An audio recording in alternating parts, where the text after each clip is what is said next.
Affaibli par les scandales et par une série de démissions, Boris Johnson a été contraint d'annoncer jeudi sa démission de chef du Parti conservateur. 4 ans après l'effondrement meurtrier du pont de Gênes en Italie, un énorme procès impliquant 59 prévenus s'est ouvert ce jeudi pour déterminer les responsabilités. Le Parlement européen condamne la décision américaine d'annuler le droit à l'avortement. Les eurodéputés veulent inscrire cette liberté dans la Charte des droits fondamentaux pour mieux la protéger. En France, après 2 ans d'absence en raison de la crise sanitaire, le Festival d'Avignon est de retour. La 76e édition débute ce jeudi et doit durer jusqu'au 26 juillet. C'est un Boris Johnson discrédité par une succession de scandales qui a été contraint à prendre la parole ce jeudi pour annoncer sa démission à la tête du Parti conservateur et de fait sa démission en tant que Premier ministre. La volonté du Parti conservateur au Parlement est désormais claire. Il doit y avoir un nouveau chef pour ce parti et un nouveau Premier ministre. J'en ai convenu avec le président de nos députés que le processus de sélection de ce nouveau dirigeant devait commencer maintenant.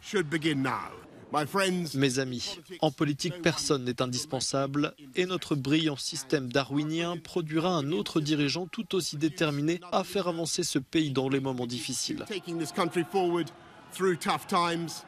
Lors de son allocution de 6 minutes devant Downing Street, la résidence du Premier ministre, Boris Johnson s'est dit triste de partir.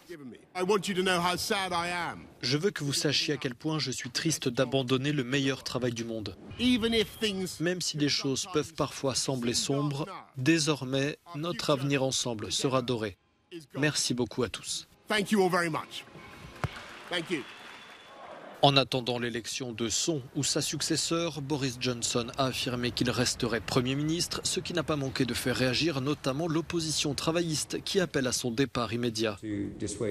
Après 3 années passées à la tête du gouvernement britannique, Boris Johnson aura donc été poussé vers la sortie par son propre camp conservateur en raison de plusieurs scandales, dont celui des fêtes illégales à Downing Street pendant le confinement anti-Covid.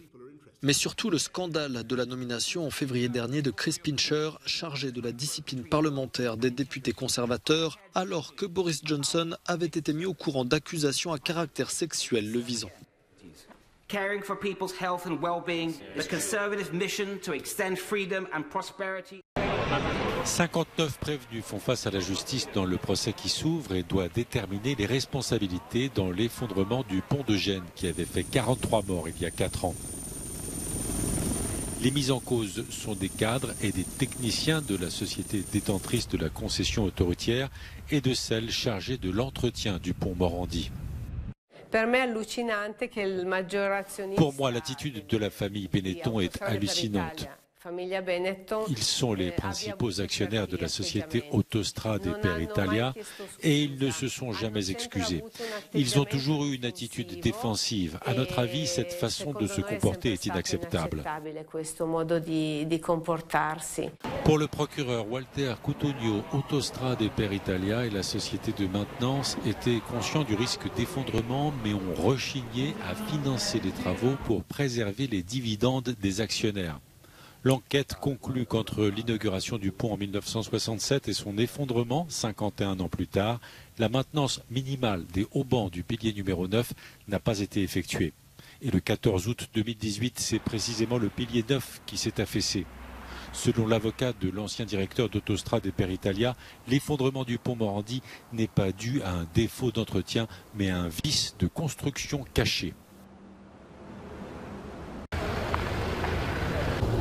Les recherches se poursuivent dans les Alpes italiennes après l'effondrement dimanche d'un énorme bloc du glacier de la Marmolada. 2 nouveaux corps ont été découverts mercredi, faisant passer le bilan de ce drame de 7 à 9 morts. L'annonce de ce nouveau bilan est intervenue alors que certaines familles accusent les autorités d'avoir laissé le glacier ouvert en dépit de conditions d'ascension manifestement périlleuses. Selon certains témoignages, des randonneurs et des guides avaient alerté ces dernières semaines sur la dangerosité du glacier, fragilisé par le réchauffement climatique ainsi que par des températures records enregistrées cette année en Italie.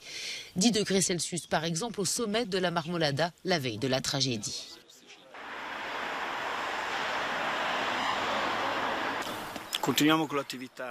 Nous poursuivons les opérations aériennes de recherche avec des drones pour essayer de trouver davantage d'éléments qui pourraient nous aider à reconstituer ce qui s'est passé.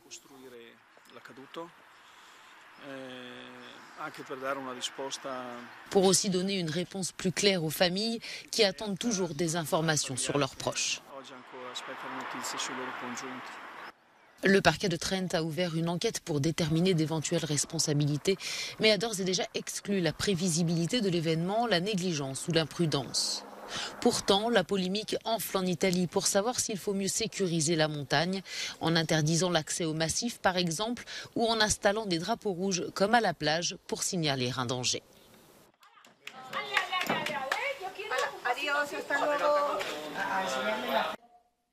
Le Parlement européen condamne la régression des droits des femmes, de la santé et des droits sexuels aux États-Unis. La Cour suprême américaine a annulé le mois dernier le droit à l'avortement. C'est donc aux États américains de légiférer sur cette question. Les plus conservateurs imposent déjà une interdiction de l'interruption volontaire de grossesse ou sont en passe de le faire. J'étais totalement sous le choc lorsque j'ai entendu ce projet qui voulait tout simplement faire reculer les droits fondamentaux.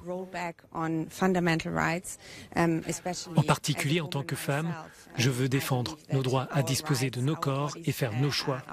Je pense que nous devons faire tout ce qui est possible pour lutter et résister contre ce type d'attaque.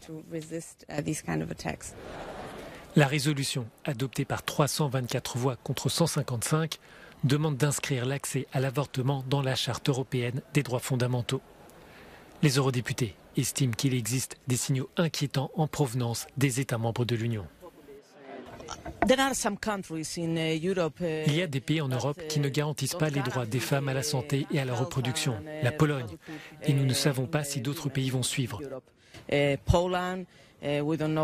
Quoi qu'il en soit, il est important de garantir que nous pouvons inclure la santé sexuelle et reproductive dans la Charte des droits fondamentaux de l'Union européenne pour garantir que nous parlons des droits de l'homme.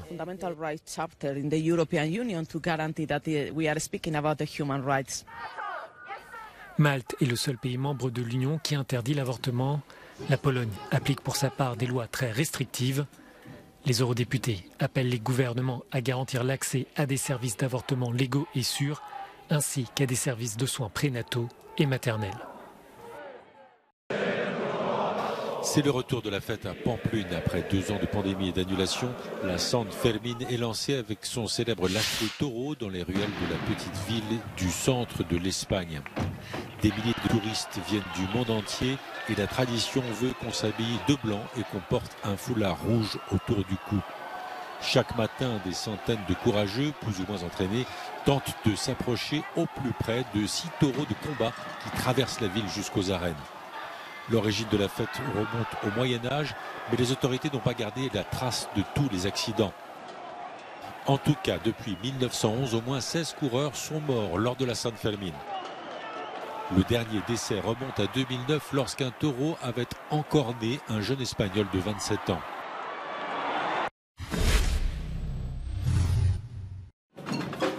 La parade de rue d'Avignon a lancé comme de tradition le Festival d'Avignon, le plus grand festival de théâtre d'Europe continentale après 2 ans marqués par la pandémie.